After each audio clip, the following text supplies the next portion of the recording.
As an adult, trying to seek out these things is impossible. I knew I was just different, and I knew that from very beginning. Not everybody looks a specific way that might have autism. Not everybody fits in this cookie cutter. It's a spectrum for a reason. If I could go tomorrow and get an autism assessment, I would do it.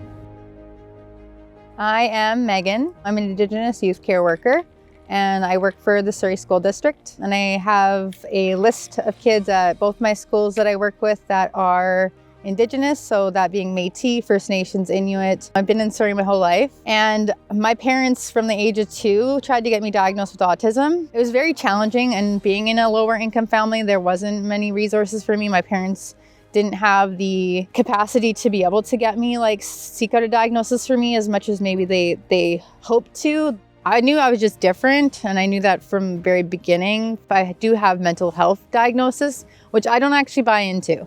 I have borderline personality and personality disorder, and I don't really know if I'm actually borderline because a lot of the things that are borderline are very much autism.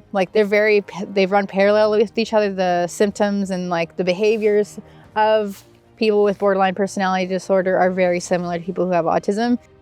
I seen a video of someone who was rocking as a child in their home videos, and I started crying, and I'm like, this person's autistic, and this must mean that I'm autistic. And that was kind of where one of the starting points were for me. And I'm like, I have to do more than just that. I can't just be like a self-diagnosed because of this one video I've seen. I did the actual assessment tools from, I honestly think it is from Autism BC. I've reached out to 10 psychiatrists that do diagnosis in BC, and there's extensive wait list, 3 years plus. I honestly think about it in a less stigmatized way. I would say that's what's changed for me. Not that I thought that people who were autistic looked a certain way or they acted a certain way. I was much more naive to it until I discovered that very well could be me.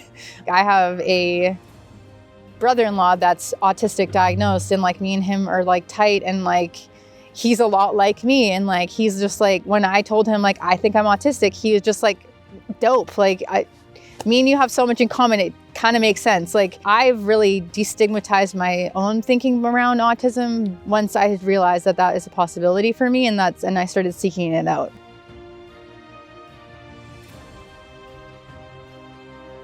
I definitely see myself in many of my kids. So definitely my kids that are neurodivergent, and there's a few of them. I have students come forward sometimes and tell me that they're getting an assessment, or that they're nervous about an assessment and they're hesitant.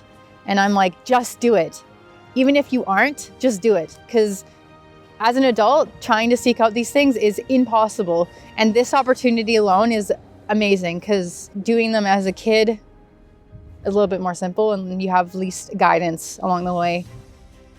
Being a conduit of change has always really been inspiring to me. If I had somebody like that in my life growing up, I think my time would be a lot easier for me. But I just hope to be that person that might be able to inspire some change in kids, whether they're different or they're weird or they have a split dye hair. They just be who you are and be yourself regardless of the way society might treat you. And thankfully things have changed though. Things have changed significantly since I was a kid.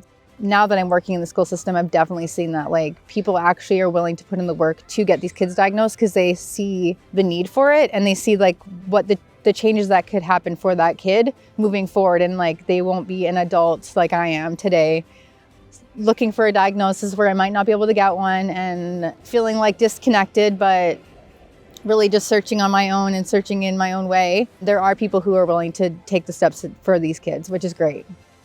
If I could go tomorrow and get an autism assessment, I would do it. And confirmation of the experiences that I've had my whole life, and as well as confirmation as an adult in this world navigating diagnosed mental illness. And maybe that isn't really mental illness, maybe it's neurodivergency, and that's seen in a different light. And it's just confirming that I am different. I know I'm different. That's what this is.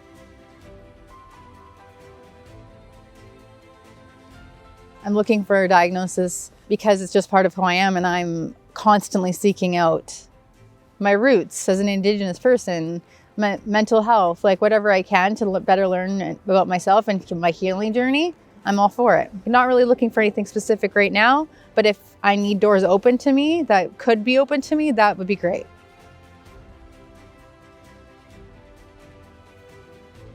There's still room to grow, and awareness is still needed around it. There's still stigma. It still exists. I've experienced those things myself as a human, and it doesn't feel nice. So if I could change that for someone and have them be seen as just a human with dignity and respect, that's all anybody deserves.